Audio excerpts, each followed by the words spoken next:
Oh, that almost. They almost did it.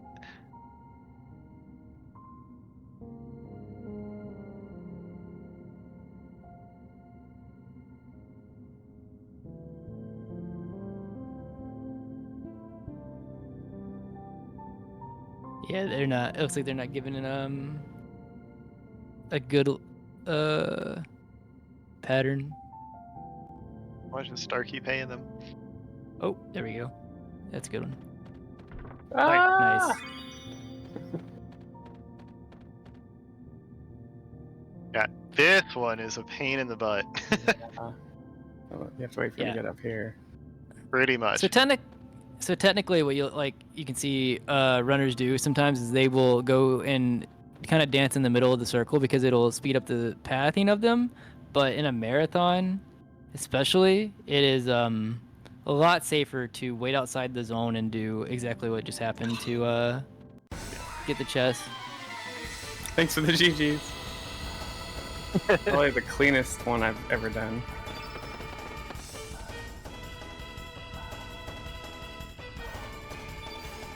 Yeah, that encounter there is not really bad at all. You just run away and move on. The fish dance part is very clean.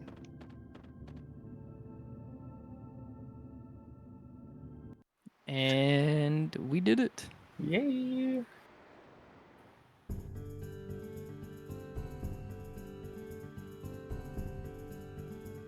Do you usually split on Starkey, or do you split when you're leaving? I just see that Starkey, it's called yeah. El Nido. Okay.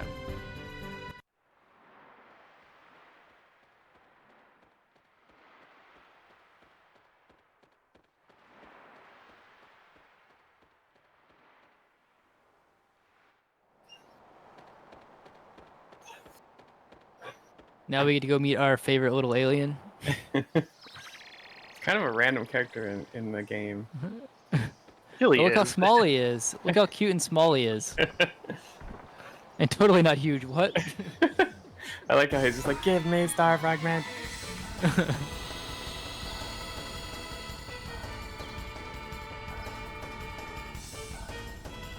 I like that not only does he get huge along with like his suit, but his gun grows as well. Yeah. He just has a giant ray gun. Yeah.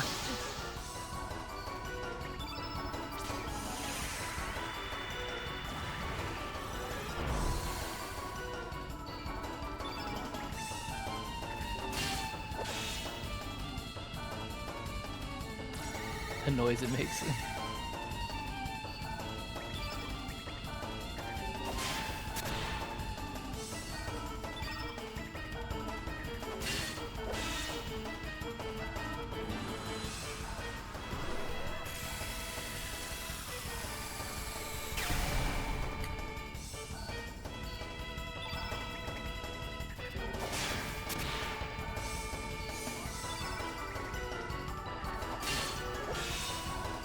Nice.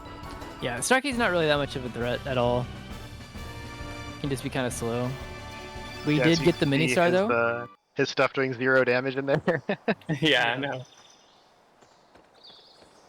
I always Come forget about this here. until it happens. But yeah, Starkey kind of runs away and can break ankles, just turns randomly. We have to catch him.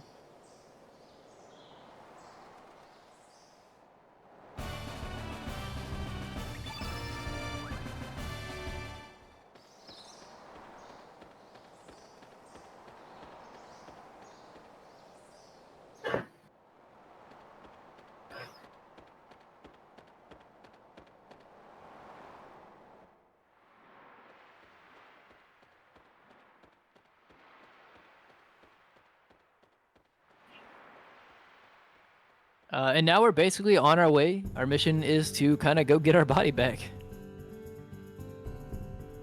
We're gonna go meet up with Stina one more time, recruit her, head to the fort again, and then gonna encounter some bosses we're not expecting to. We'll touch on that when we get there.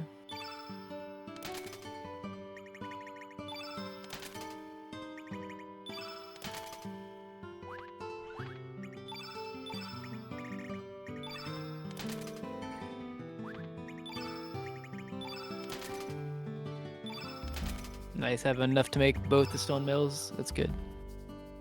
Oh, but I'm missing a fang. It's fine. You probably don't need it. The stone vest. Yeah, stone rails are the nice thing to have.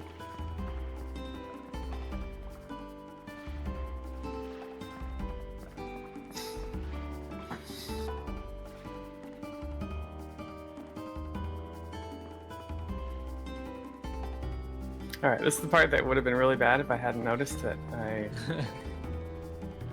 didn't get the tear of hate or show the tear of hate.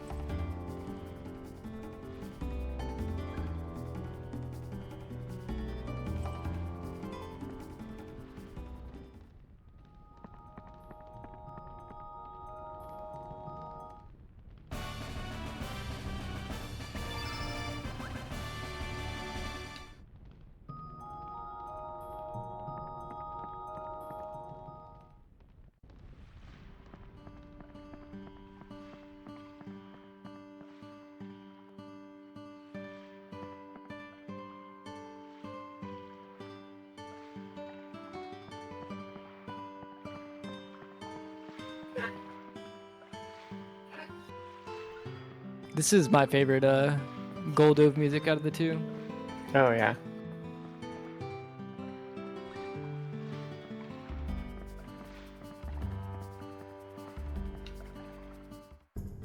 Once again through Mount Pyre. I was gonna say for the last time, but I guess technically we have to. Well, we don't have to come back through it technically. Yeah. It's already annoying we have to go through it again this way, I feel like. We've been through here. Yeah, they just really like this area. One of my least favorite dodges in the game is actually this one coming up. The bulls. The bull here that just charges randomly, and you have to make like a 50-50 on Yeah. where he goes.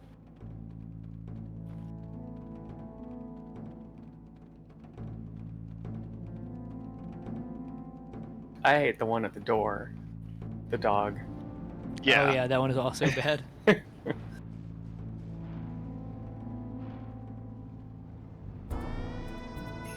You can also hang out in the loading zone. Oh yeah.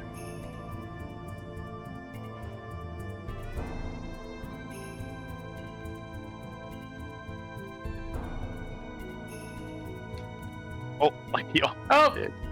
I thought I could get behind him, apparently not. I'm actually surprised that it didn't work. No! Wow. I had more damage than I thought. What the Yeah. F? Well, it was the blue, or it was a red element on a blue character. Yeah. We picked the wrong target for that. Okay. Alright, so now I gotta, like, do this up.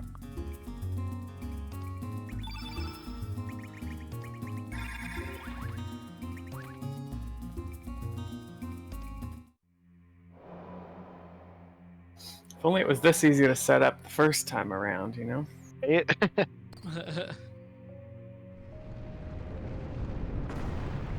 Imagine if they made you do all the trials again. I know.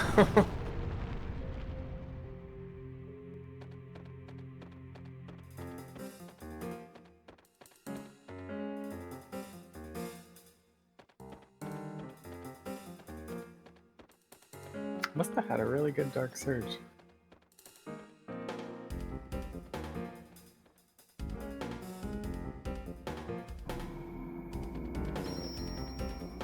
Yep, so before we get our body back, we need to battle ourselves.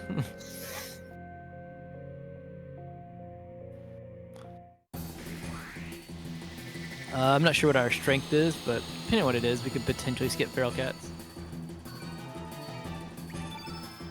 Oh, 37. 37, splits. Yeah.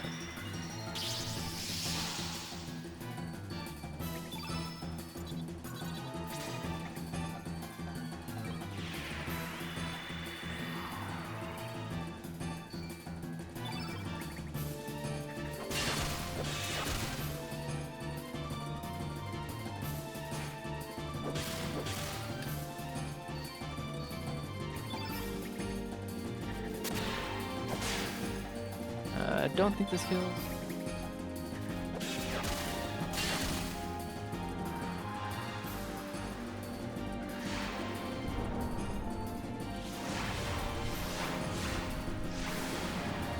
I'm pretty sure feral cats is also an element that is a homage to Radical Dreamers. One of the first things that you see in the game before you get into the manor is you get attacked by a bunch of cats and their eyes glow like that. Like it talks about their eyes glowing. Which I think is pretty cool.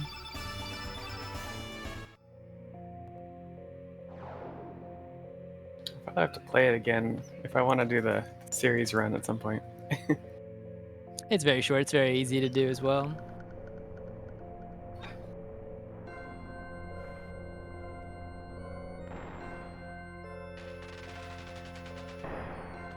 Walking out of the elevator on the floor 2 of the fort for the 3rd time. Yeah, exactly. When have I seen this before?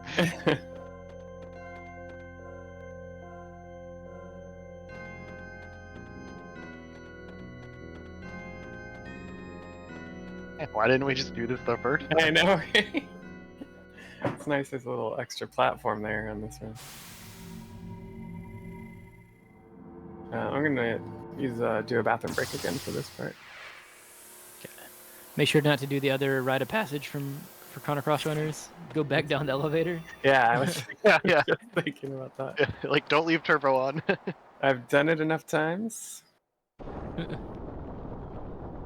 to know better. I must have managed to do it without turbo. I have done it without turbo. Just mashing. Yeah. Yep. I had to manually press a button and I decided to do it.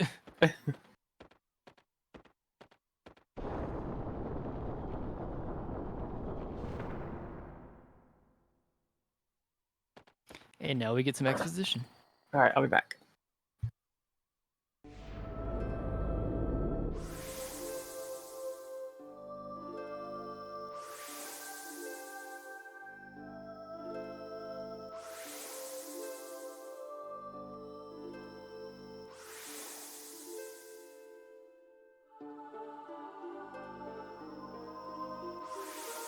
More importantly, we're kind of in-game section stuff now. We're about to get our body back, and then it's kind of onwards to defeating all of our enemies. This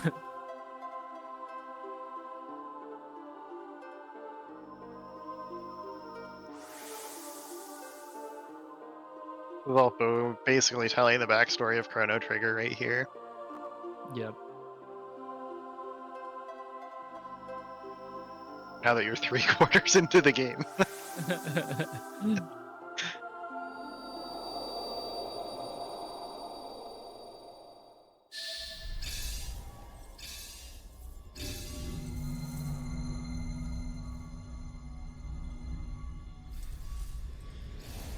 As many times as I've seen this cutscene, though, this cutscene is still really cool. Yeah. Especially for like a PlayStation 1 game.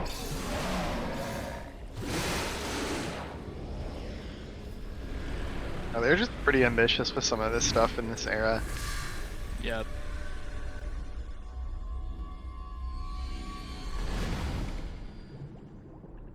He's a baby.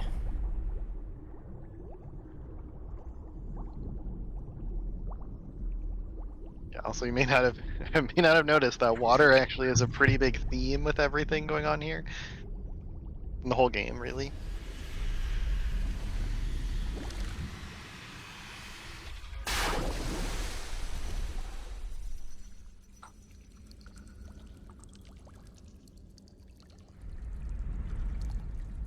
I will say, I do not like the creepy smile he does here. I think it's just like the happiest smile in the world. I mean, imagine like.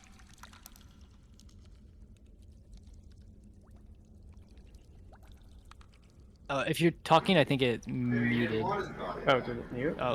Oh, now I can hear you. Now for a second, Oh. I couldn't hear you. Okay. I was saying that's kind of the most like little satisfied smile. Like imagine getting your body back for the first time after. Yeah.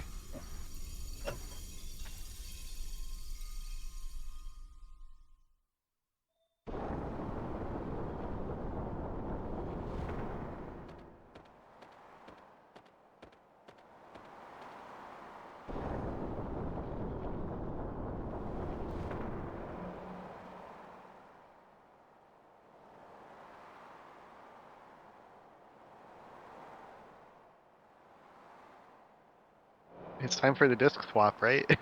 Yep.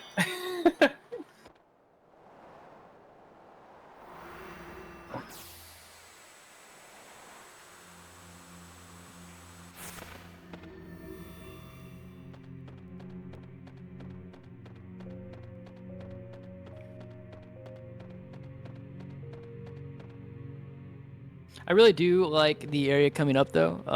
Same thing with Dead Sea, like going into Chronopolis. I think is one of the cooler parts of the run and the game. The vibe in Chronopolis is really cool. Also, kind of just a really cool dungeon because it's like a little like non-linear progression because you with going to the different floors and needing the key cards and stuff. Right. I like appreciate the game design part of it.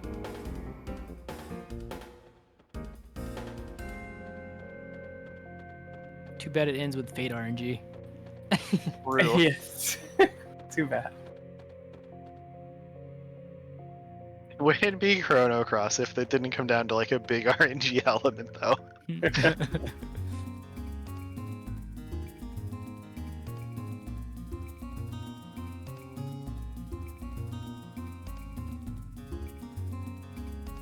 All right, before we do too much,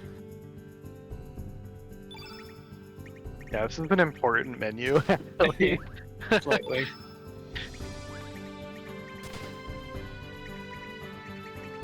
We got Surge back with nothing equipped. Yeah. And you definitely don't want to walk into these places with that. No, especially because before we actually get to Chronopolis and everything, we have to fight a boss called Vita Unis, who's not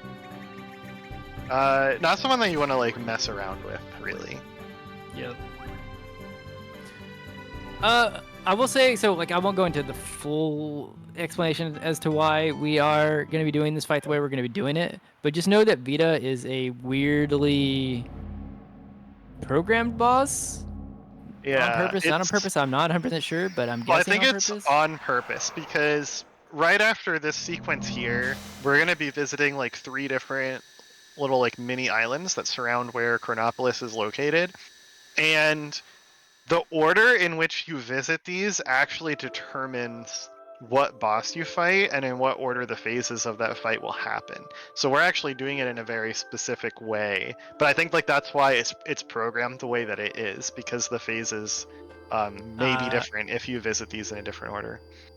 Yeah, that makes sense. Like, so basically what we're going to be doing is normally we're kind of like just kind of pushing moves together. You'll see a lot of the time, like we'll do 3-3s, we'll do 1-1-2-3 all together or whatever. Or even like we'll do 2-2 together, whatever. In this fight, in a couple places we'll be doing that, but in a lot of places, like from Marcy, with Marcy, for example, you'll see us do a 1, a big weight, a 1, a big weight, a 1, a big weight, and a 1. We're leaving like big gaps. And the reason we're doing this is because this boss in the background, between every buffered attack or non-buffered attack, will take a cumulative damage. So say that we've done like 600 damage with Surge or whatever, it's a made-up number. If we do a 1 with Marcy and it does 8 damage, if we leave a gap there, it adds all of that together and it does, instead of the 600 we've done initially, it'll add 608 on top of that. So like it takes what we've already done and accumulates it between every stop that we do. So if we did a 2-2 together, or okay, let's say if we did a 1-1 both together without a pause, instead of just a 1 pause 1, the game reads in buffers of 2. So that 1-1 would count as like a single attack, kind of, and we wouldn't get the cumulative damage in between. That's all to say that this is going to look like it's intentional, like it's going kind of slow, but it's like intentional.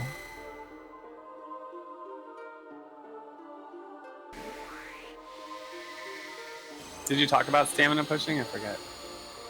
I didn't really go too far into it. At this point, I feel like it's a little late. Yeah, probably.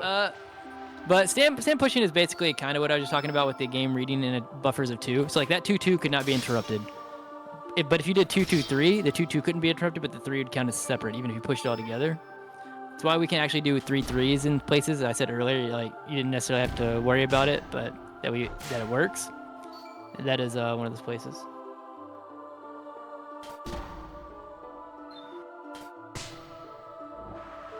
Oh, if you missed one of those earlier, I think you're supposed to put a 3 on that last one. It should be fine. It said repeat 2 if missed. Oh, wait.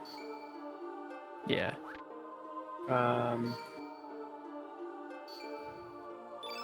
No, you're What? fine. Yeah, you're fine. You're fine. Yeah, it's fine. It's fine. Yeah, you're fine. Oh, but I'm missing. I'm missing stamina. That's the deal. Oh, actually, you know what I just thought about? Why I was a little bit confused. I think that you said you have a version that's a little bit older than mine. I think I changed this.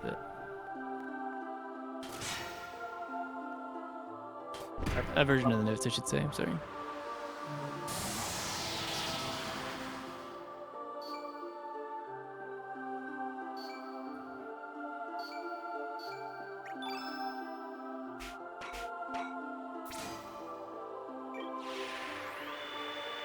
So the reason that this has to be done particularly for anybody wondering is because although this fight seems like it's like whatever up to this point, it like skyrockets in danger very quickly. We're trying to not see an Inferno that is gonna... it's what, Inferno and Volcano, right? Yeah, I think so. Well, both are bad. Yeah. Well, I mean, I think it is both. I think it's like Inferno and then Volcano. Oh, yeah. You might be right.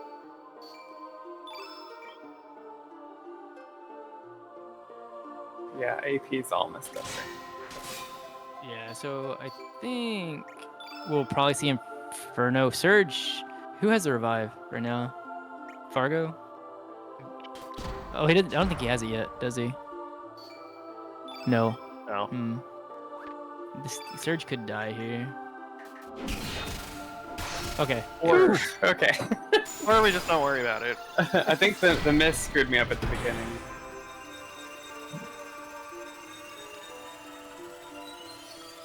Yeah, it was hard to know exactly where you're at because the version I'm looking at is changed. Yeah. But got through it. That's a weird boss.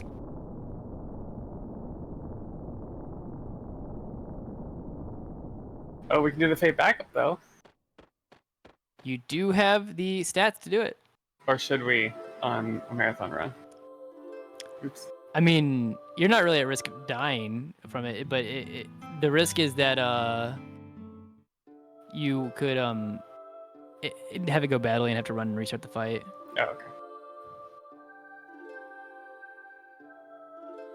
So that is up to you on that decision. So for anybody wondering, coming up for Fate, Fate can lose lots of time. It used to kind of almost be like Chrono Cross's version of like Death Guys, except instead of dying to like actual just death near the end of the run, you could just have runs die just to how much time you could lose based off of something out of your control.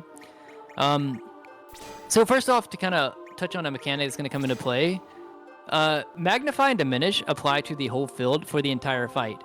They do not cancel out each other, nor do they like affect each other in one way or the other. It's literally just first come, first serve. If I put a Magnify in the field, it doesn't matter if you do a Diminish after at any point. It doesn't have to Magnify. It doesn't do anything to Magnify. Magnify is just on the field for the whole fight. Same thing with Diminish. We want to magnify the field so we can do more damage. But Fate's first turn is a Diminish. And because we had been talking about earlier in the game that that bosses could roll as low as 1, or roll as low as 1 on their first turn, it's random. It kind of comes down to an RNG roll of whether or not we get a 3 AP start or more. Because that's what we need with the 2 Dreamer bandanas / scarves to get to the Magnify. In years past, prior to the Carbon backup, that's a funny name. Carbon is a runner. We would literally just have to do, if we got it, good. If you didn't, you would literally run and have to restart the fight. And it's an actually extremely slow load into the fight. So like on PlayStation, you could lose like running 2 times, you could lose like 2 minutes, basically. It was bad. But now if you have high enough strength, there is a backup you can do that doesn't run from the fight. It is slower than if you just got it, but it doesn't risk more runs, and you don't lose as much time. it is just very tight.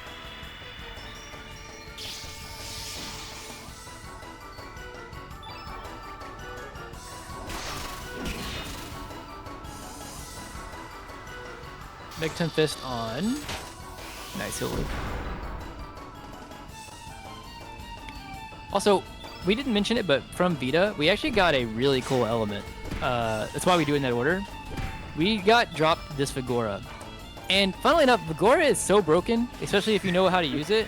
But yet, because we get it so late in the run, it's actually not used as in as many places as you would think after seeing what we're about to do. So we're gonna throw, or we're gonna dash slash here, and then we're gonna do another attack, and that attack is going to basically trigger break the Polis, meaning it's gonna do like a phase change, and it's gonna take up its turn, and then we're just gonna go to swing. Yeah, so this is the phase change, and now we just go.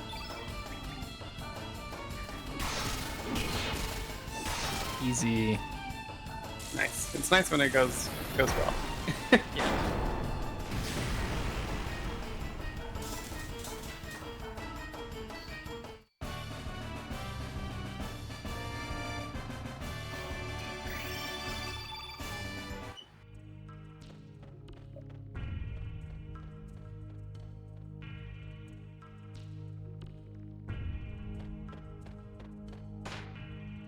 But basically, Vigora just gives a character excess stamina.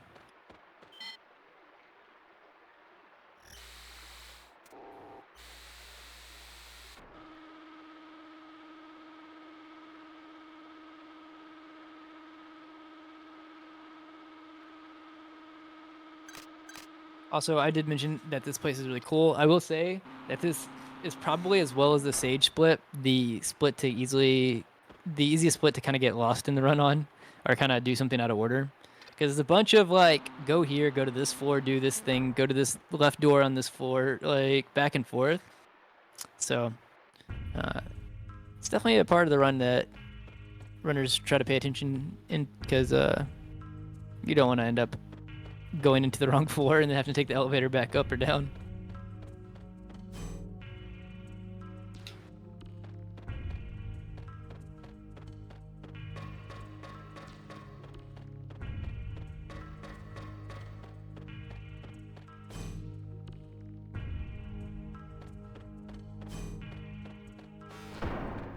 So first off here, we go to the second floor here. We're gonna go try to unlock, or get this key unlocked. Then we're gonna go to the fourth floor, go to the right door, and we are going to get a bunch of exposition about the time crash.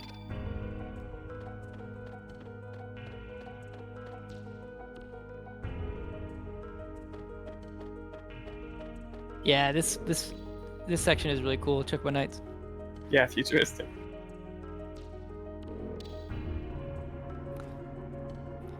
So because there was the time crash, we've seen things like the prehistoric type stuff that from like you would expect from like Chrono Trigger, like in what, I forget what is it, 1 million BC. 65 million. Yeah, 65 million BC. And then we also have the futuristic stuff that we saw like from the future timeline in Chrono Trigger, and like but where Balthasar got tossed as well. Who also, we don't know if we actually even touched on his character in this game, actually, now that I think about it. But he was here. And we're kind of getting to see about that time crash that I also mentioned with Leah and Ayla, that whole connection earlier. There's a bunch of time stuff that happened. There's a time crash, that's why these ghosts are they were ghosts of the scientists who were working here.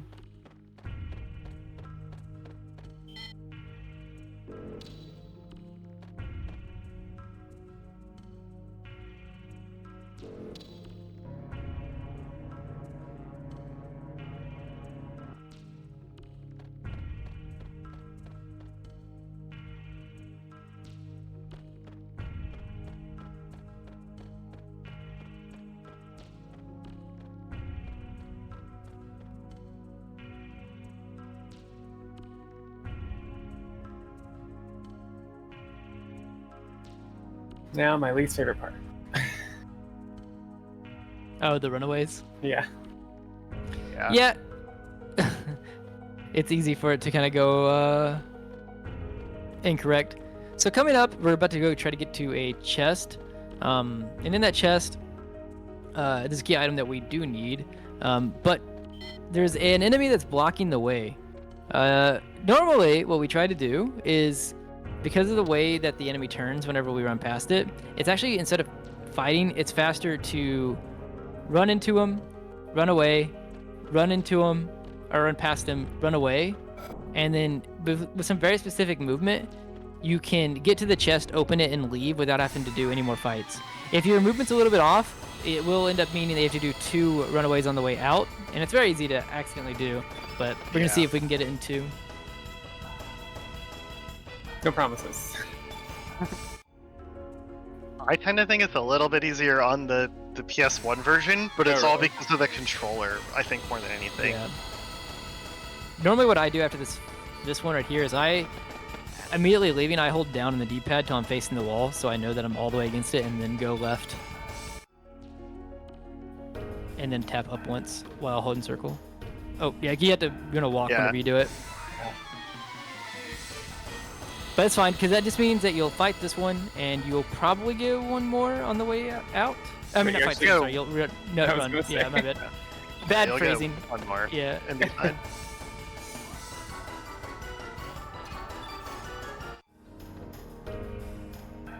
And then you'll get one more, yeah.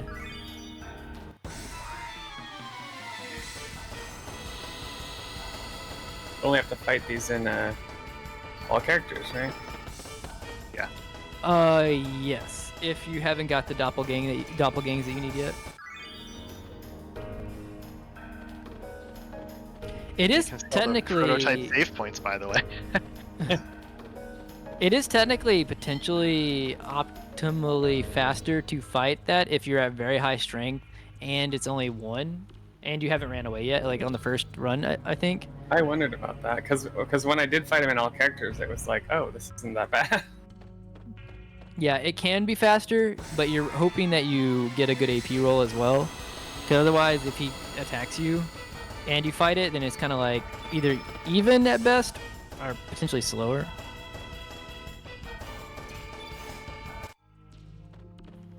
But we did it. We're through Chronopolis, and we see a big giant sign that says Project Kid.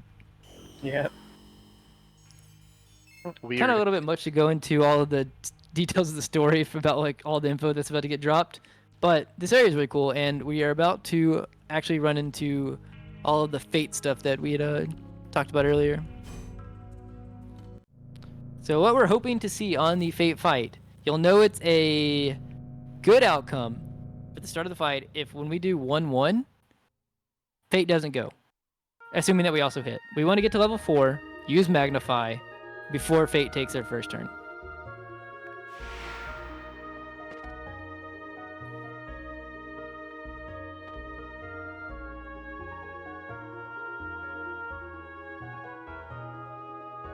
Yeah, it's true. It's got a lot of different environment changes and timelines.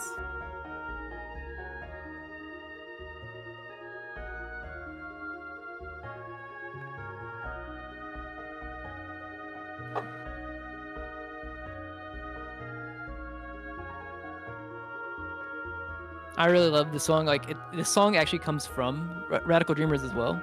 Oh, really? Yeah, it's so good. Like, the Radical Dreamers version is really good. Yeah.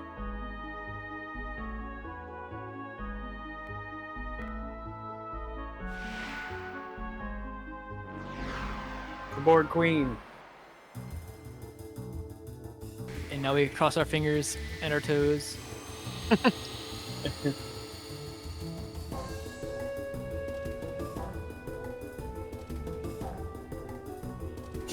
Also, this music is really dope. Which is a common theme. If I said that for every song in Chrono Cross that had a really good song. Oh, that's not good. Should I run at that point? No, as long as you get the Magnify off, you're fine. You still need to hit 1. Oh. Yeah. You have to get to level 4. Yeah. Well, Okay. Fargo. Well, Well, now Okay, maybe now. you could.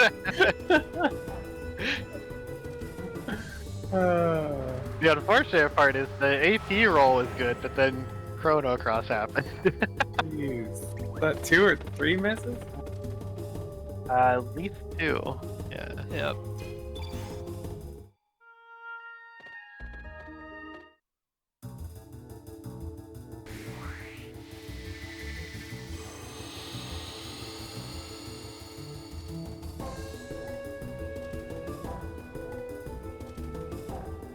We just wanted to hear the start of the song again. Yeah. Exactly.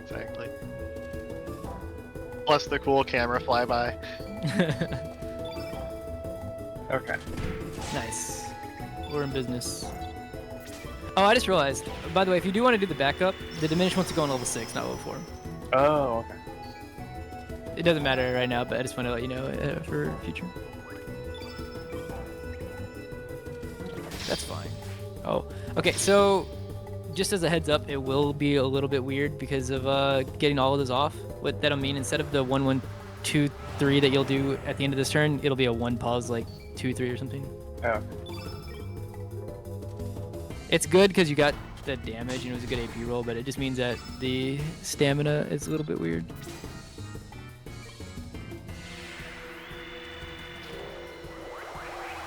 So yeah, this fight is definitely one that is it's like a hybrid. It's pretty scripted, but like it's not like Dario levels of scripted, I guess, but like we do want it to go like a specific way.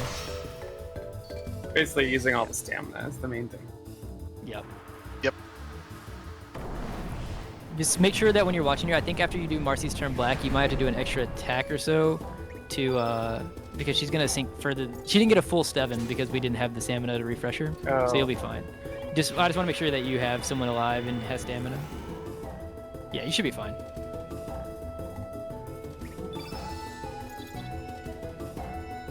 You'll probably just have to poke. Just have to here with run up the surge. Yeah. Yeah, and then you're on direct. Yeah, so the big thing here on this turn is we're trying to fill the field white so that we can actually use another summon in the game.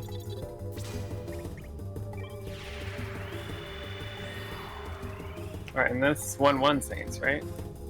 You could, or 2, either one. Well, 1/1 is safer. Yeah, the damage, yeah. I don't know what his magic's up. I never look. Yeah. Surge magic. That's It kind of how I matters am, for because... one attack.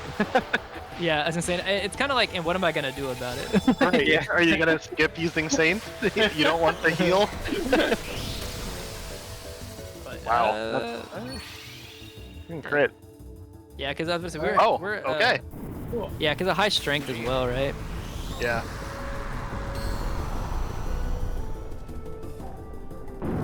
Saints is kind of OP. Really is. Yeah, it's pretty cool. A full heal, basically, refreshes you, Yeah. does that much damage. It just kind of does it all. Like all of the good stuff. Yep.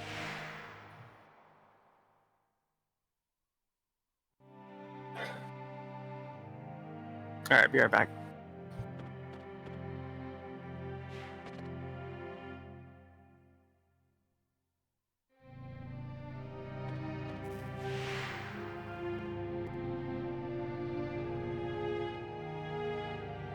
It is kind of going through it right now.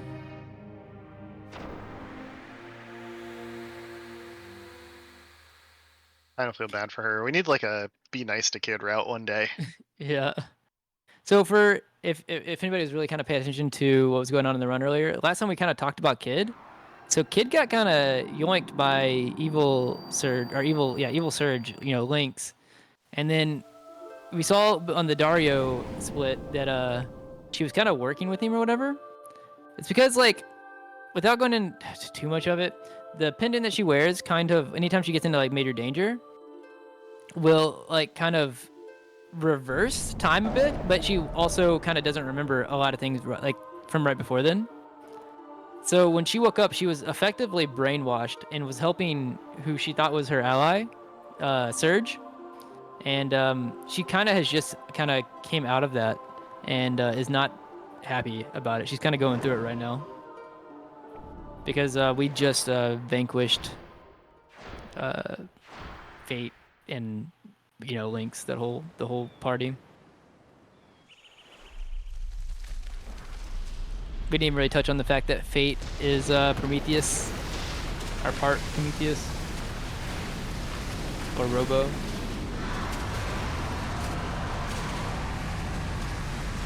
There's a lot to dig into in Chrono Cross. It's like hard to get into touch everything in one run. Yeah, isn't Prometheus the part of that set up places? It's cutting out a little bit for me. Is it cutting out for you, Azala? Yeah, it was. Yeah, audio was cutting out. Oh, are we back? Yeah, you sound good now. Okay, maybe it's when I'm turning the mic on or something. I was saying, isn't Prometheus the part of Fate that like used Surge to like lock the rest of Fate out or something? I believe so. Yes. Yeah, Prometheus Prometheus is like Robo. the protection circuit or whatever I Yeah. think they refer to it as.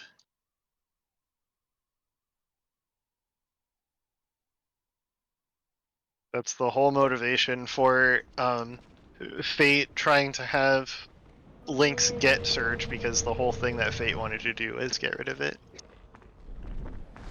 I think that's my whole irritation sometimes when people who say that Chrono Cross is not a sequel to Chrono Trigger. And she's like, you know how many times I've said things about Chrono Trigger in this game, like that, like this had to happen before this to happen in this game. Yep. Like, Chrono Cross literally cannot exist. Its story can't exist without Chrono Trigger as a predecessor. Yeah. People just don't like that they didn't start the game playing Chrono. Yep.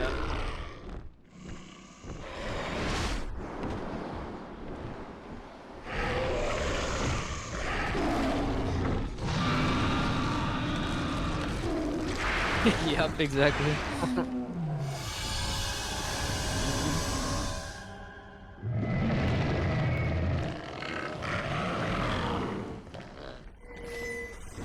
I will say, one complaint I do have is I do kind of wish, I think that the Dragon God could have been a cooler model. It kind of is just like a AC 130, like. Yeah.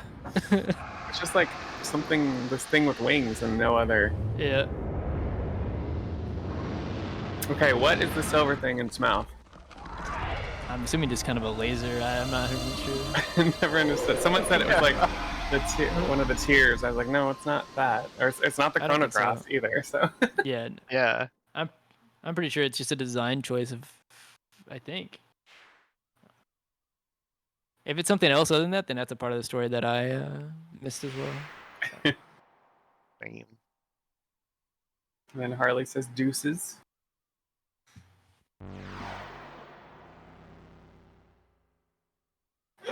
Wait, but where would Harl have gone here? Spoilers.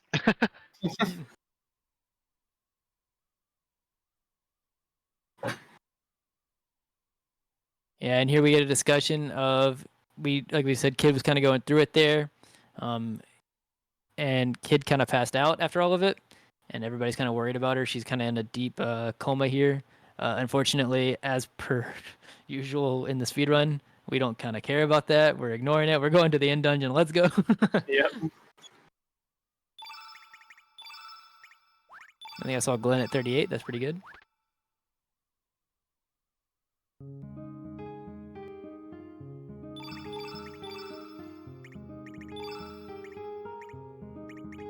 You know, I think it's one thing for the game. I think it's cool that the game gives you the freedom to be able to make the choices to not help as important of a character as that Kid is. I do think it is a little bit unfortunate that it just so happens that all of the choices that end up not helping her are ones that are the fastest. Yeah.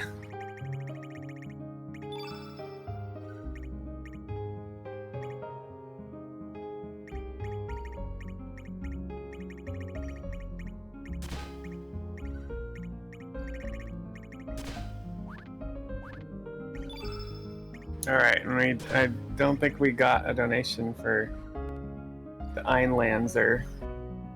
I don't believe so. We But did the- not. Okay, cool. So we're just going regular. Honor. The good thing is we did remember to put the one on. Yeah, Very the one easy to I miss. landed. All right. The thing is you find out, unless you're crazy on strength, like you find out very quickly if you don't have it on, because Oh, this yeah. next boss that we're about to go fight, it actually only takes damage from red elements, and the only ones that we have is X strike. So if we don't have it on and we X strike and it doesn't kill, you just have to run. So Yeah, there's no way to kill it. Yeah, I think I have seen somebody accidentally not put it on and kill. But it is unlikely. Oh God.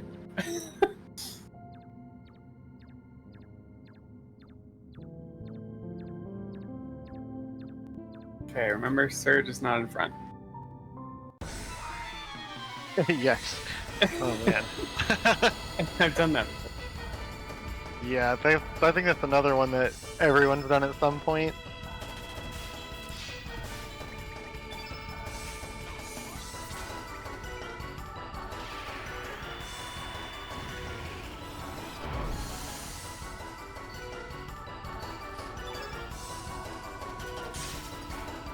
Nice, good AP roll.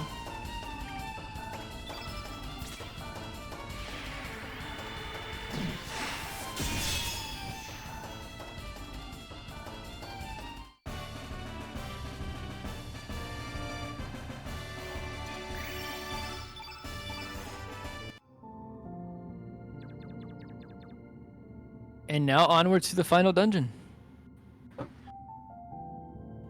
Nice.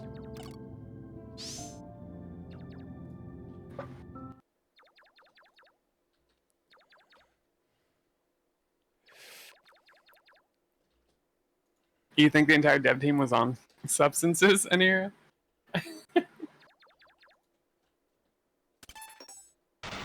I mean, it was a little out there, the story.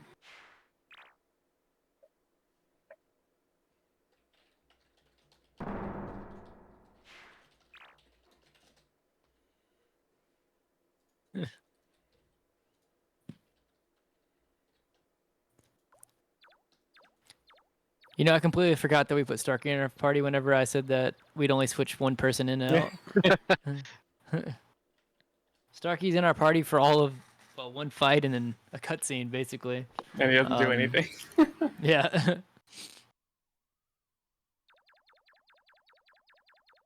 Oh yeah, Bunya.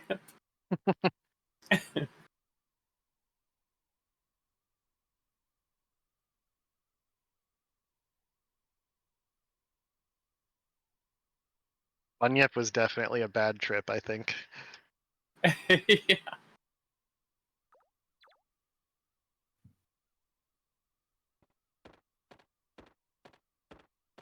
So yeah, I mean, after this cool cutscene, we're gonna put Fargo in our party. But Fargo is kind of the least of the three, or the least important of the three that are not gonna be in our party for the final parts of the game. Surge's strength is the most important, but we actually do care about Glenn's strength. As we just saw with X Strike, Glenn is gonna be a part of that, and the way that the game calculates that damage is based off of the cumulative strength between Surge and Glenn. Additionally, these fights are kind of tougher than what they look, because when they go well, we kill really quickly. But the way that the fights are structured there is an HP flag, I believe at 50%, where if you if you go and you hit that and how do I say this? Whenever you hit that, like, they will actually just stop your turn and immediately heal. So like, this is one of the weird HP flags where it's like it doesn't wait for them to get a turn. If you hit it, it procs the heal. So we're trying to avoid that, and we're trying to get as close to it without hitting it, so that when we use X Strike, we just straight kill. So you're trying to like stay outside of one window and then just straight burst an enemy down. And so kind of keeping track of two different characters' strength values that dynamically changes, you know, for each run and also throughout the run, can be a little bit tough.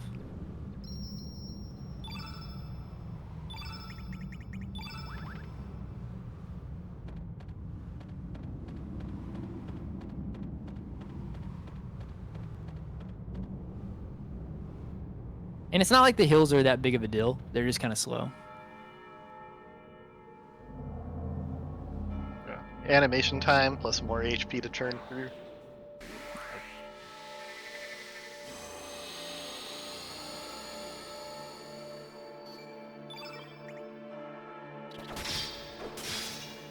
Yeah, but that's pretty normal.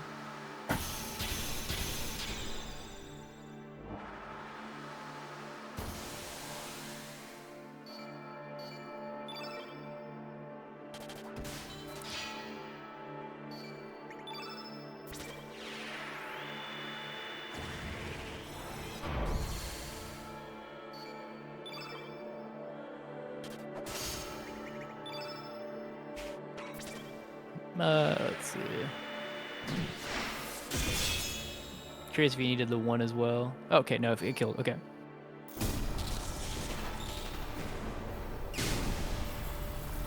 I was wondering if with Glenn being less than 40, if the other one was needed. Oh yeah. God, I believe he's at 38.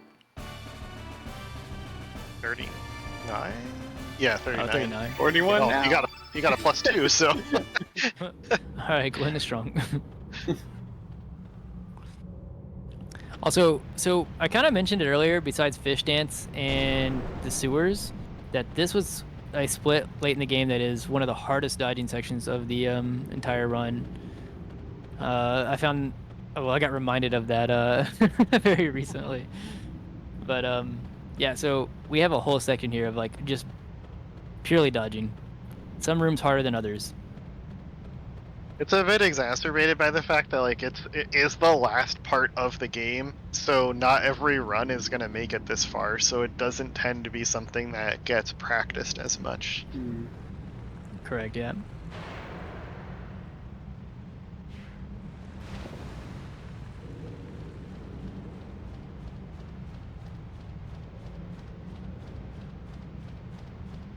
Wow, that guy's being a jerk. Can you get? Well, you go Wow. underneath or no? Oh. That's a first. You should be able to squeeze by him, I think. Maybe just hold straight left, I think. I don't know if it'll let you through. Yeah, okay, nice.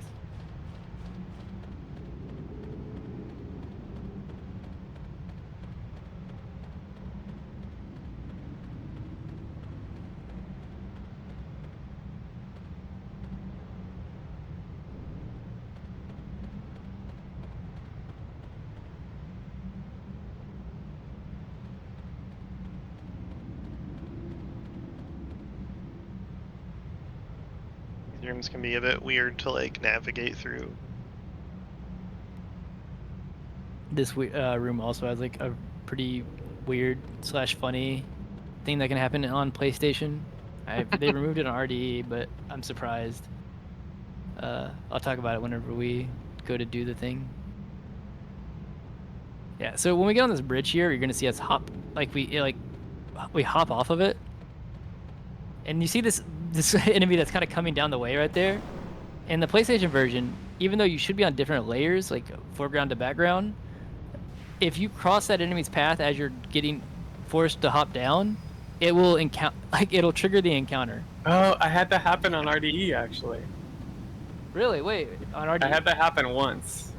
I was like, how in the world did I get an encounter as I'm falling? I guess they didn't completely fix it, but it's kind of funny, even though it's just unavoidable time loss. But it's a funny bug.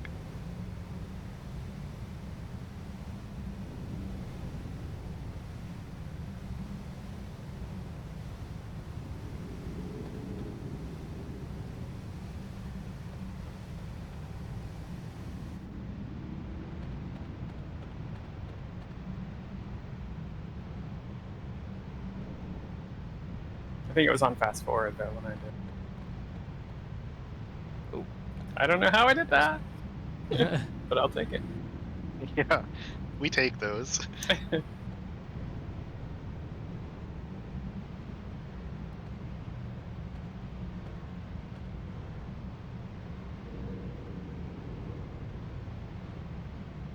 Yep. So coming up in this next room is actually kind of the hardest room of the dodges because these ghosts that we're going to get past are actually aggro. Whereas these guys have just kind of been roaming around and they can run into you. These other ones will actually like start chasing you if you get within their aggro zone. And spawn camp you. Yeah. And they aggro from a pretty good distance away too. For this game anyway. Yep.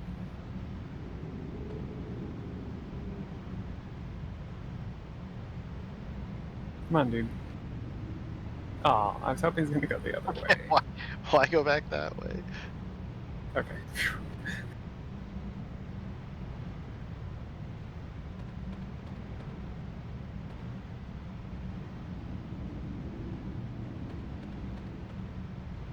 Go, go, go, go, go, go! Okay.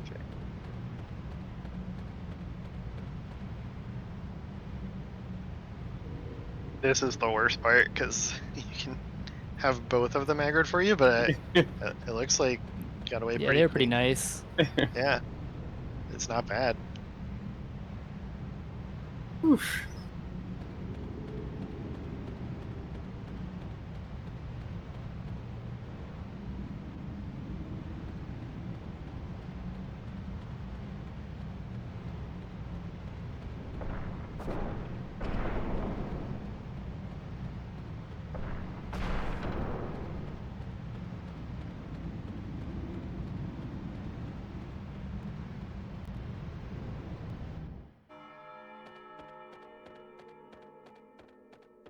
And that's kind of it for the really hard parts. I wouldn't say, or like, I guess like all together the hard parts. There are a couple more dodges that are a little bit more of a pain, but that section is kind of the dreadful Yeah. section. You definitely feel relieved getting past it. Yeah, exactly.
Forty-one, 42.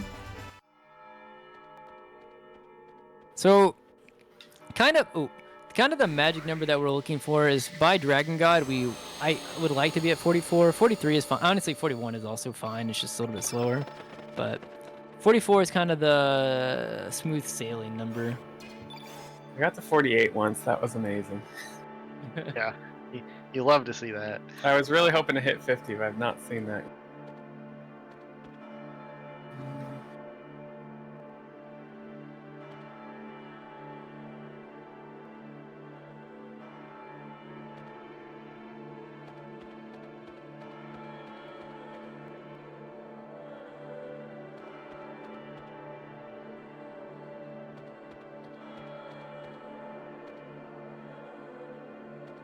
That one can be annoying if it decides to hang out by the elevator.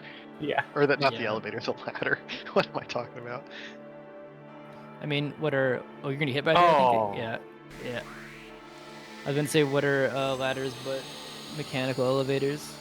They're just manual elevators. Yeah.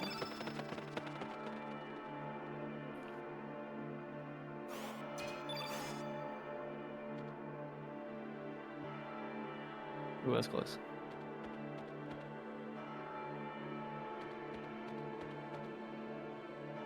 Escalators being actual stairs. Yeah.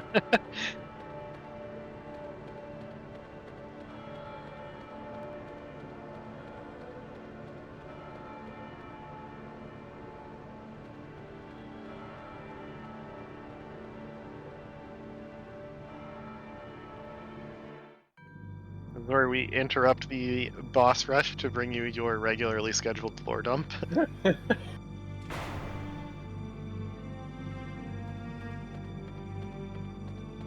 Oh, you gotta go talk to Balthazar.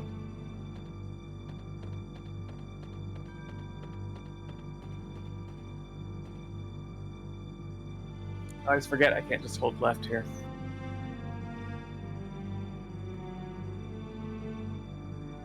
Yeah, Balthazar gonna drop all kinds of knowledge on us.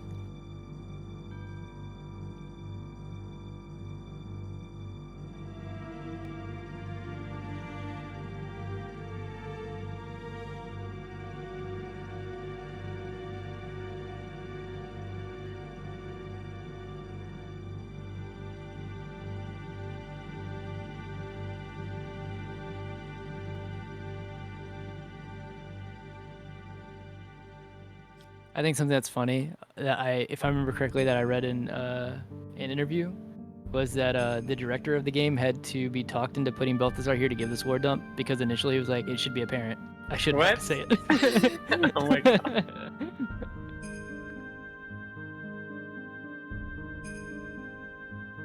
I imagine like it's just so funny because even with Balthazar here, people are like, huh? Question mark. Exactly. And then I just imagine him being like, well, no, yeah, you should just know this.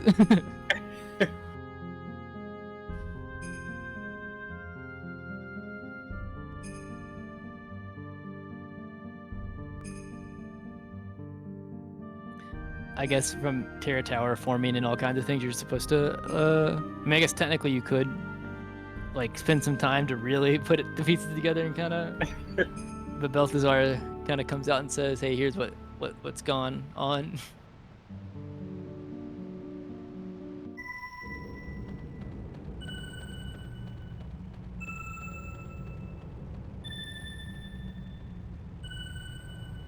What could the chimes mean?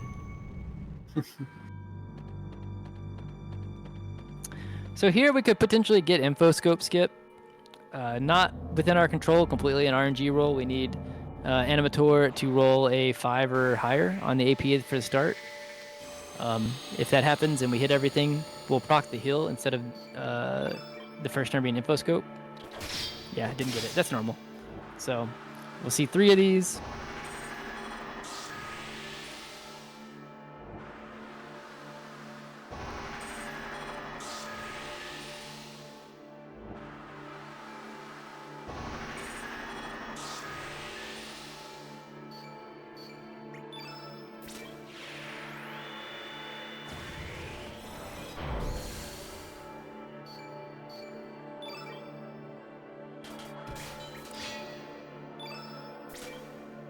And down goes Animator.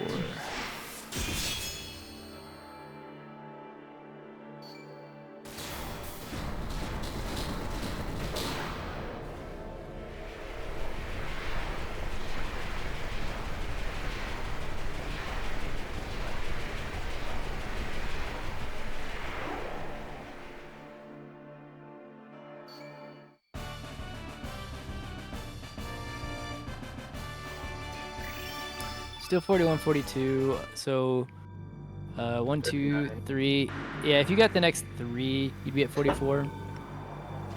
But even I think if you get the next 2, it should still be fine. I mean, it's fine, like I said, regardless. But Yeah. in terms of speed.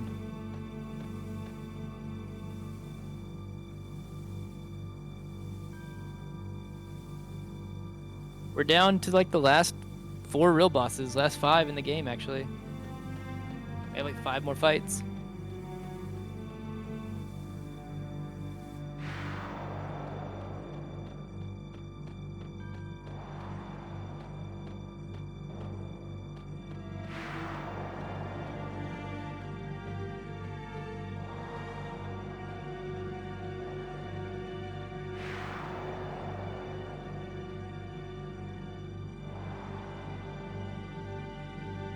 That part is always trickier than it looks, to be honest. Yep. Well, it's like the guards on the side have like way bigger hitboxes than what it Yeah, looks they're like. huge.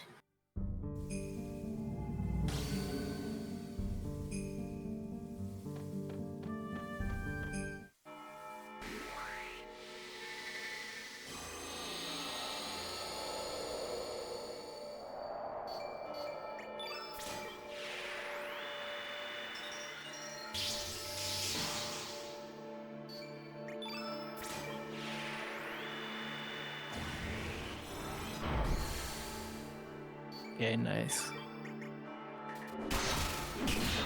Oh wow, he rolled really high. Wow.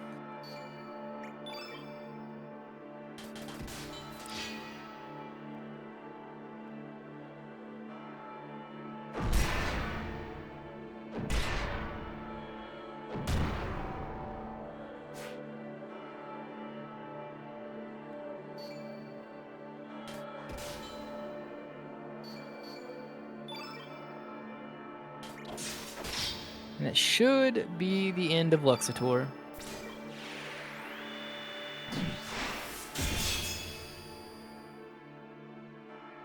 And it is. Which is nice, because that fight went smoothly, but let me tell you, Luxator can be deceptively rude. If you don't kill Luxator if we don't kill Luxator when we're supposed to, Luxator will start doing combo attacks where it's like Magnify, Meteor Shower, all in the same turn.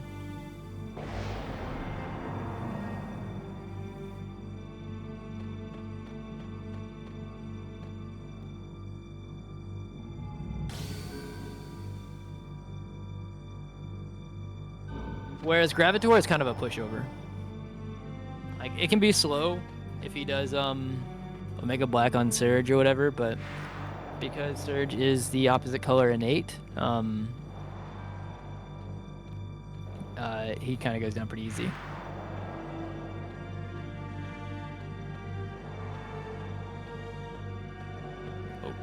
Oh my god. They're kind of being rude. Yeah.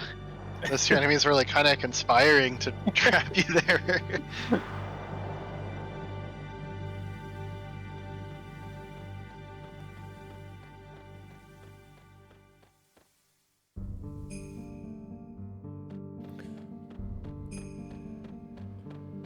Alright, just before we get into the last big old boss push in the final dungeon, just want to remind everybody else out there that we are indeed raising money for Doctors Without Borders.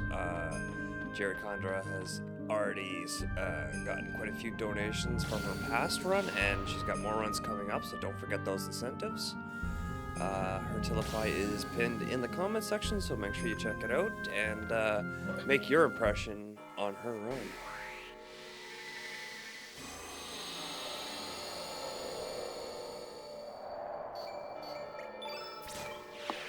And this fight will be basically the same thing as we did in the last one. We'll Eagle Eye, we'll Strengthen, we'll get one rolled in Omega Black. Luckily it's on Glenn, it's fine. Yeah. Not that big of a deal. He'll live. Look at his HP. I do wonder, so that's going to put push a white off the field here. We're going to do 3-3 dash and slash. That normally will kill. I wonder if it's going to proc Nostrum. If it does, it's fine.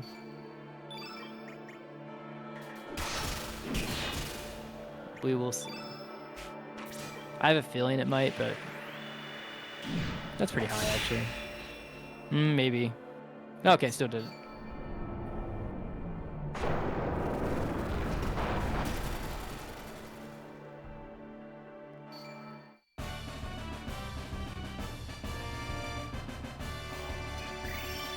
All right, so 42 right now. Hopefully Aquator gives us the 43. Because if we get to 43, what that means is instead of 2-2-2s, we'll just do 2-2-3s on the end of fights. All right, sorry, not the end of fights, the end of phases.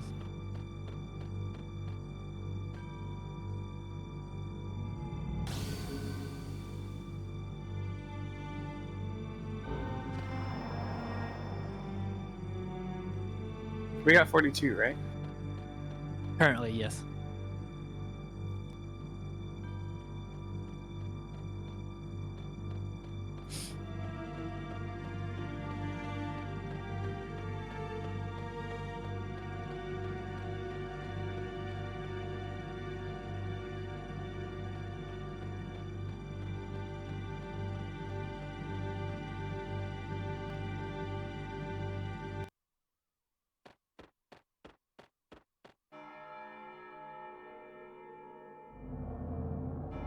This is the last of the doll fights, or the like tour fights, Aquator, Gravitor, Luxator, all of the tours.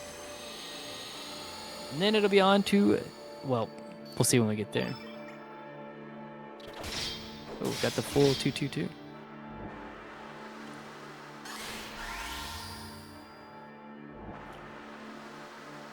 This enemy, I don't even say surprisingly, we just saw what Vigora could do on our side, and it just used Vigora and his numbling Glen.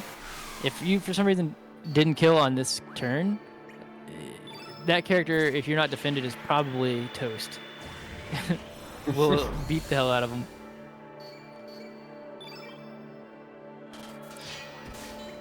Luckily, this should kill.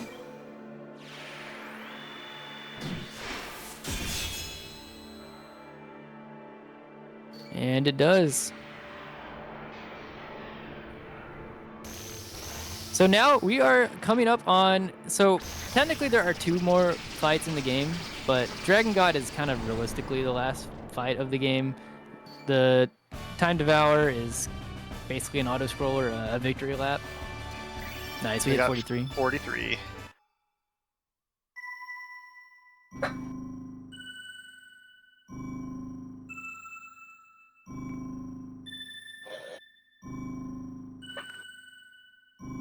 I do like that the common terminology or vernacular across all speedruns is that if you can't control the if it's just a whatever fight, it is an auto scroller of type fight. Yeah. I like to call it a victory lap. Yep. Yeah.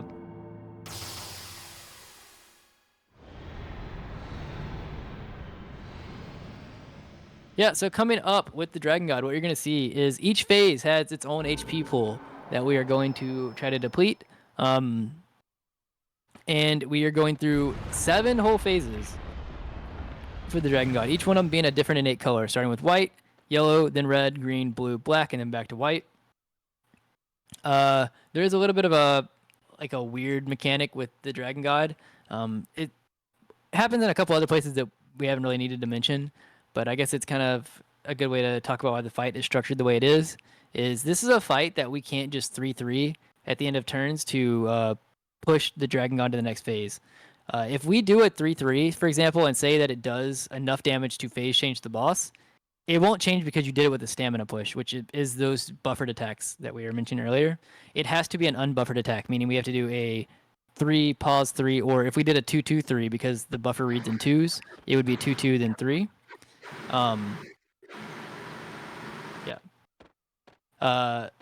And if we did accidentally do a stand push to change the phases, then what would end up happening is the Dragon God would probably take its turn, and then no matter what we did to follow up that, even if it was a miss, it would phase change after that.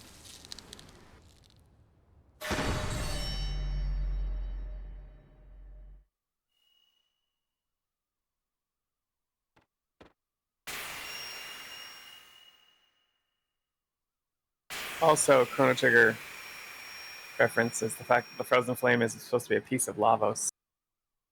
Yep.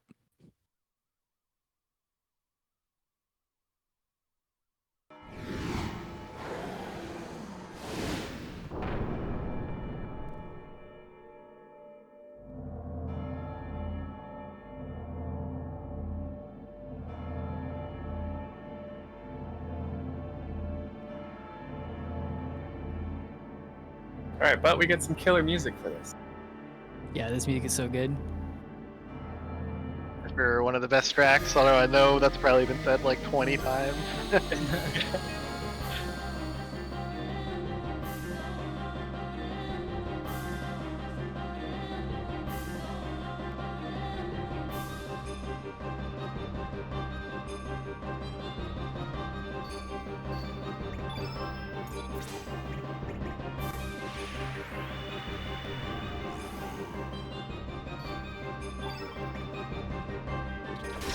Nice, good start. Oh, and only a 1 attack.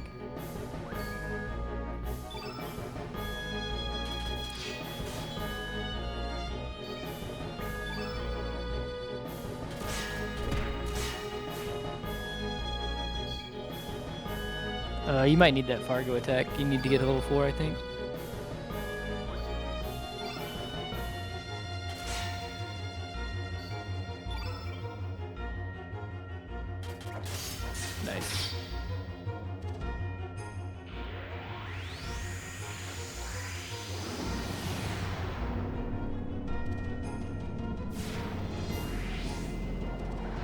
And it's kind of derpy looking.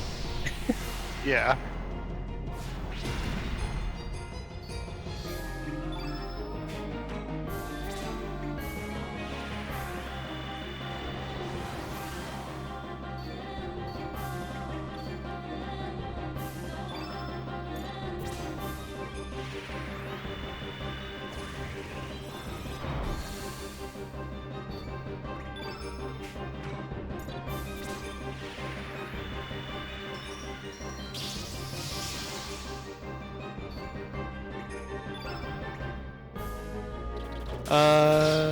That might. Oh, I was worried that was gonna change. Yeah, that's fine. Yeah, because we're at 43, so I think that might have been a damage roll. That whether or not it actually. Well, no, if at 43, it's fine, probably. Yeah, it says it's less Yeah, than yeah. 40. Yeah.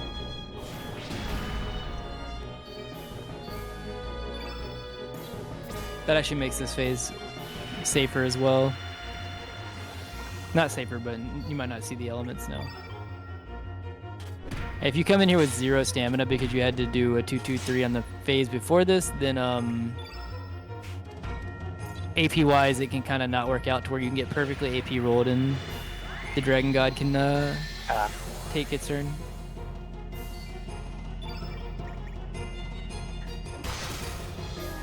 Nice.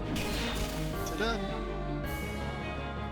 And now this is the phase that we want to breeze through. Hopefully. That's why we wanna put, head- Yeah. That's why we set up Vigor and everything on the last phase, is because we want to be able to just come into this section and be like, I'm out.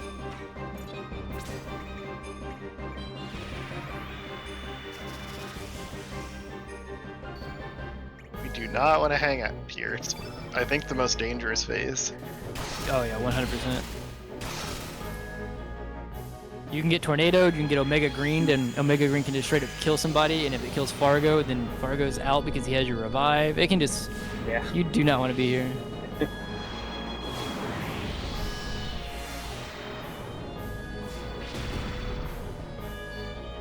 And this section is pretty easy. This phase, but it actually takes advantage of the stam refresh mechanic that we were talking about for Dario. We're gonna run up here, do a 1 with Fargo, and that's just so that right here he's at -1 instead of 0. So that when we do the X strike, everybody is at empty stamina, and the phase change happens, which will reset the Dragon God's AP. And so the game needs someone to go, and it'll give us some amount of refresh. Yeah, there we go.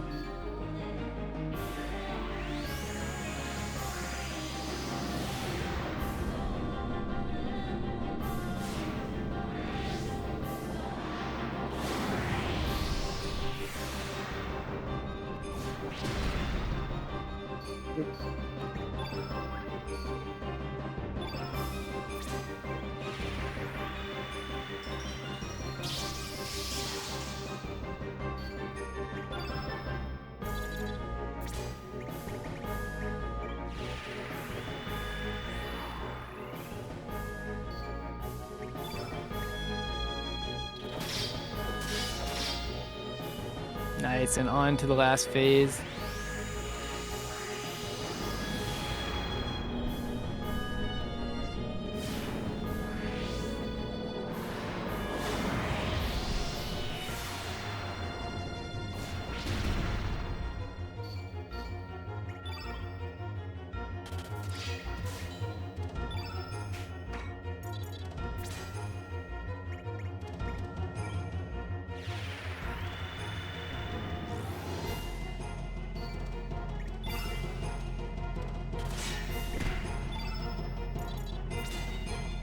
Nice. Nice.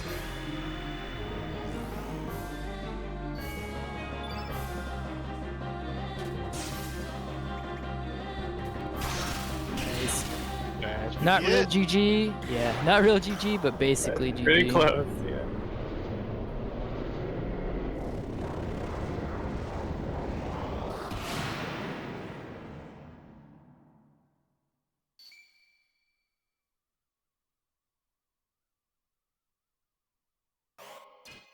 Man, Glenn's getting all the strength ups.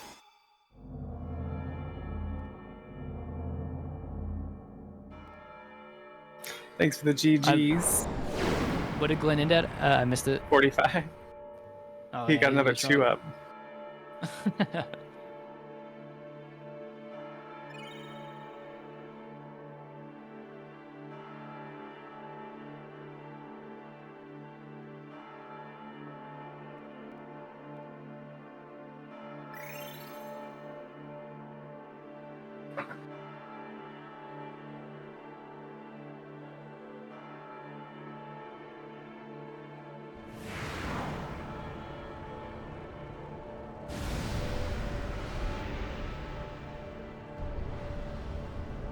But yeah, before we can go fight the Time Devourer, this is 80% good ending, and that good ending means that we are missing something that we need to go get. And, well, we'll see when we get there.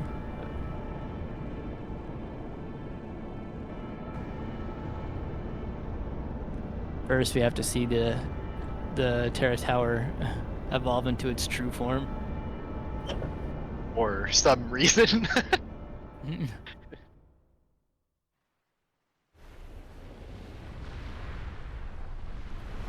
I don't believe it's ever really explained why this happens. I feel like I remember reading something, but I do not remember, to be honest. It's like such a minor part of the story that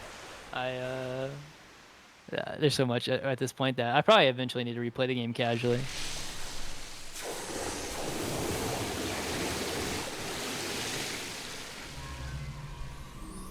It's been like 6 years or something, maybe longer.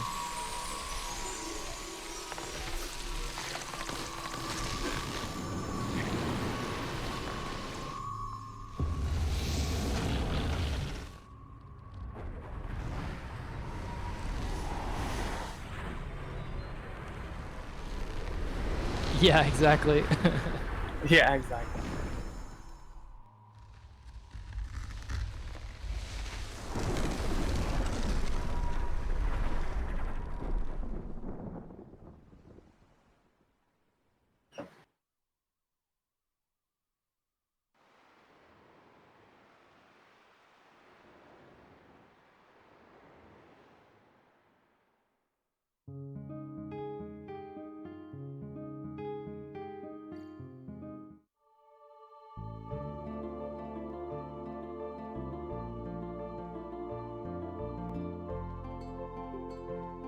Yeah, so now we have to come over here to this, I guess, pretty hidden place. It doesn't pop up it doesn't like pop up whenever you hover over it, like most things do.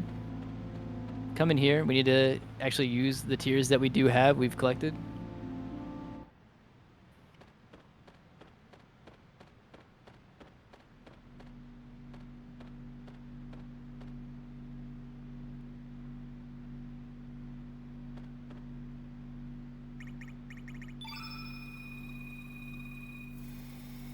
Tears of a salty speedrunner. And what do you know? So around hour 1, we saw them name drop the name of the predecessor of this game. Now here we are all the way near hour 7. We're about to get another name drop.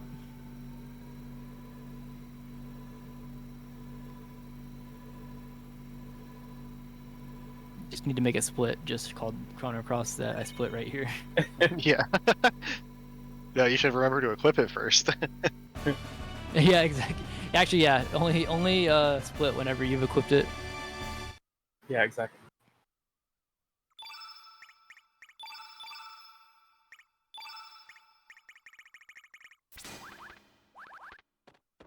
So yeah, we had to come here and get the Chrono Cross because actually to get the good ending of the game, what we need to do is not beat the hell out of the Time Devourer until it dies. We want to actually build up our levels and use in the correct order the element colors that we need to use that have been hinted in a couple of places throughout the game. It'll just end the fight and we'll get to see the good ending.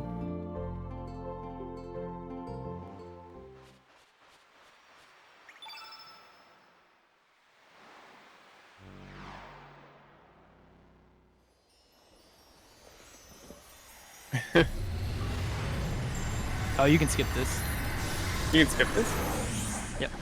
Oh, I didn't even know that. It's like impossible to remember because it's like I think one of 2 times or one of 1 times that you can actually do it.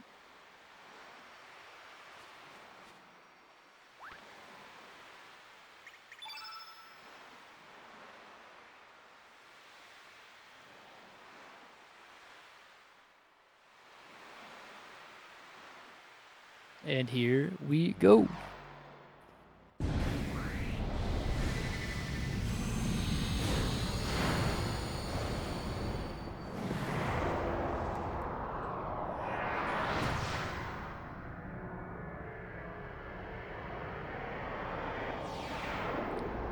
So this puzzle is free,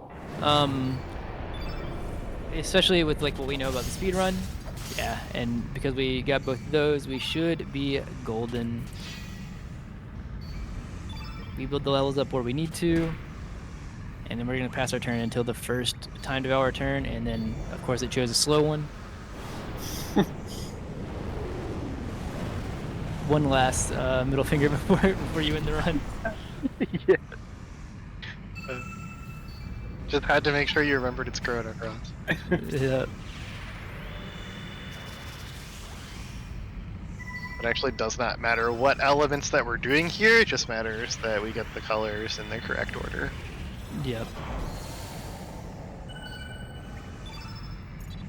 And a fun fact here, actually, it helps out for doing this puzzle, but actually gets abused a lot in all characters, is after we do all of these colors, like after we do the turn black here and the turn white, we'll get a full free stam refresh because the game's AI blocks the time to hour out of doing anything because it's expecting you to now do the Chrono Also, Cross. time is coming up in like 1 second here. Yeah, right when we use the Chrono Cross. And time. GG. Good run. Easy. Oh, Cool. okay. Thanks. Well done. Thanks. Well within the estimate. Oh, Yeah. absolutely. I mean, that was a PB, right? Yep. Yeah, congrats. Almost 7 minutes. And Thanks. a PB on top of it all. Nice. Nothing beats that.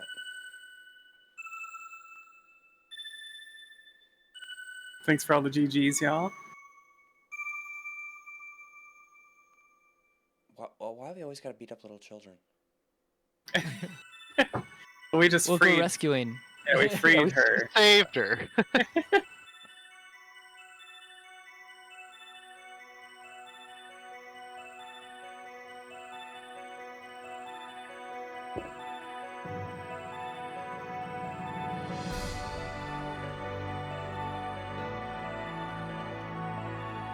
I do love the ending music in this game too. It's pretty. Very. It definitely makes the 7-hour run kind of worth it. Yeah.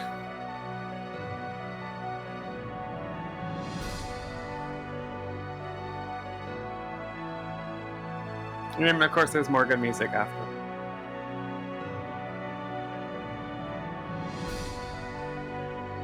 Are we going through the credits or? Well, we got time. All right, Okay, sure. Yeah, I didn't know. Well, I figured since we were going for a specific ending, we'd watch the specific ending. Yeah. Otherwise, what's the point? I think that's reasonable. That's fair. A good ending. So, what makes it quote unquote good? So you don't see this whenever you just beat the time devour. You also don't get like, so you're gonna see some talking here. Also there's like, what is there, 11 different endings? I forget I the think exact so. number. Something like that. Yeah, there's like 11 of them, and they all kind of do different things. Like you'll see some text here, and then it'll go to different cutscenes. Like some are like a kid taking over the Acacia Dragoons, for example, is one of them. But they're kind of non-canonical endings, whereas this one kind of gives you the quote-unquote true ending, like the canonical ending. It'll give you an explanation about what kind of happens after.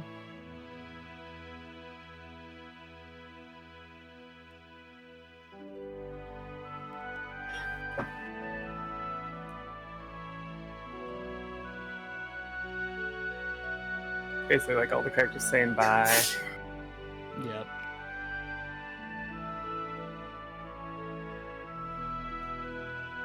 Well, And- truthfully, the real canonical ending is the one where Pierre runs up to the top of the fort and then is never seen True. from again.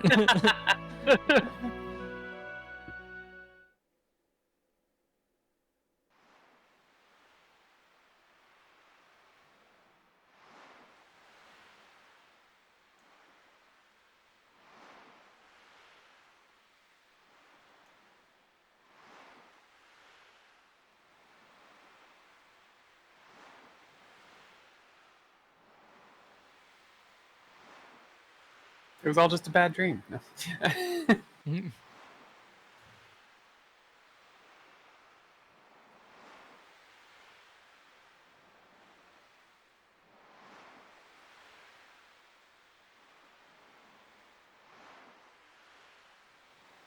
But basically, with the true ending, also the two split timelines kind of perfectly converge. The game does kind of leave a little bit open-ended as to like what that necessarily entails. But like the idea is that it's just like good, like the timelines aren't split anymore. They were split initially based off of the fact that Serge lived in one of them when he was supposed to die. Which was what was actually causing a lot of the issues, funnily enough, that we didn't mention the catalyst of the game. Yeah. The butterfly effect. Yeah. It was basically why Lavos and the Time Devourer, or Lavos was still kind of an issue, was even though Chrono and Gang did all the stuff they did, Surge created issues by splitting the timeline, and then Lavos being an issue in one timeline was still able to affect, time as a whole. It was an issue.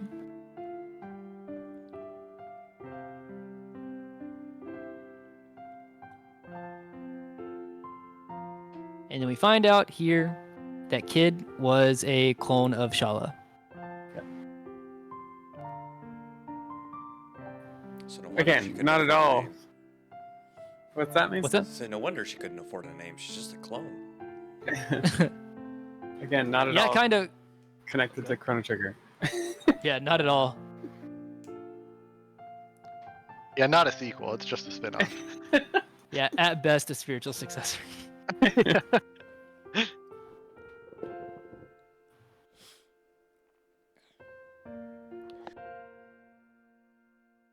I've noticed it kind of freezes here for a second for some reason. This is normal on RDE, and I'm pretty sure it has to do, I think, with maybe things loading faster or being faster in RDE, and so there's like a hard point that it doesn't want to start this music yet, so it stops until it catches up. Okay.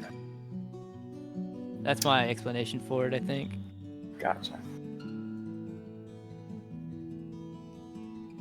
That was a pretty cool run. Thanks. It was a fun time. Thanks for letting me do it.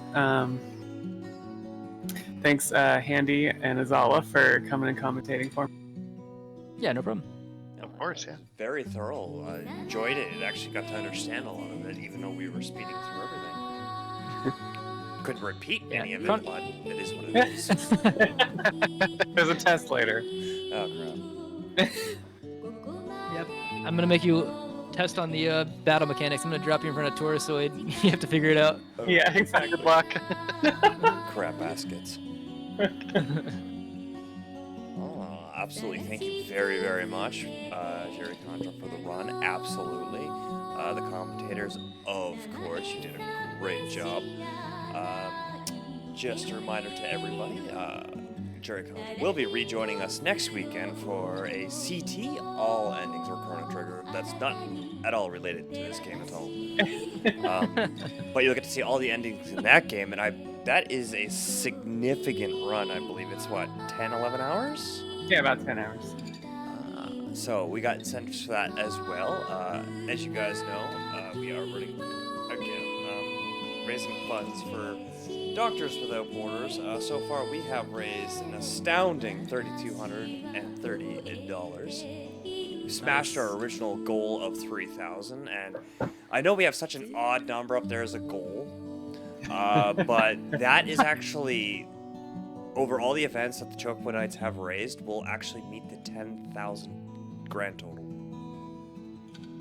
over Ooh, let's go. in 3 events, which is not bad for a smaller team out there who does these things. And it would just continue to grow and grow as we do more events and whatnot. But there'll be a lot more of that being explained, most likely during our closeout. So I won't go too in depth with that. Oh, I just saw we got a $50 donation from Azala. Thanks so much, Azala. We hit our milestone. Did you do that before we hit I just did it. Oh, okay. I was gonna say I feel really bad if you did that before the Iron Lancers thing. Okay, well, thank you so much for that. So now the milestone for the Chrono Trigger run has been met. So I will do the special Chrono Marley hug scene that we usually skip on the speed run next Sunday. And it was also towards the incentive of don't skip real emotion. That's right. Yeah, we also can't skip 1,000 words. So just saying, that's another important milestone here. There's incentives in there for that. So, or there's a milestone for don't skip 1,000 words, and then there's an incentive to don't skip real emotion in there. So, FYI, that's for my 10-2cc race with Maddie the following Thursday next week. Perfect. All right. Is there anything more after the credits? I can't remember. Well, rather, I don't know. Let me know. There's a small cutscene. Yeah. I don't want to get, try and do a closeout here and then get cut off because something's actually going to happen. There's nothing worse than that. Yeah, I think it has a couple of minutes left at most. Yeah, we're coming towards the end of the credits. Oh, I like this song too. Yeah, so this shows like some shots of Scala in real life, like out there looking for Surge.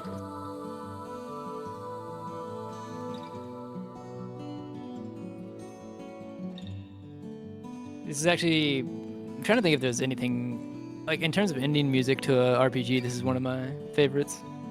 Chrono Trigger actually has the really cool ending credits, at least for Beyond Time, I think. Yeah.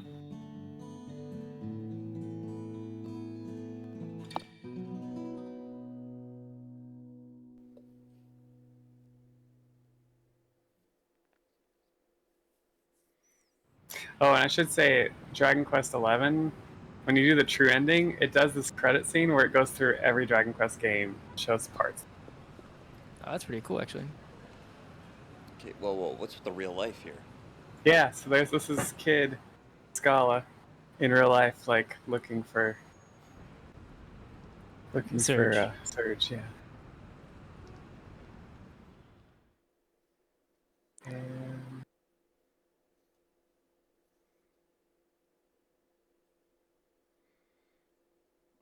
Aww.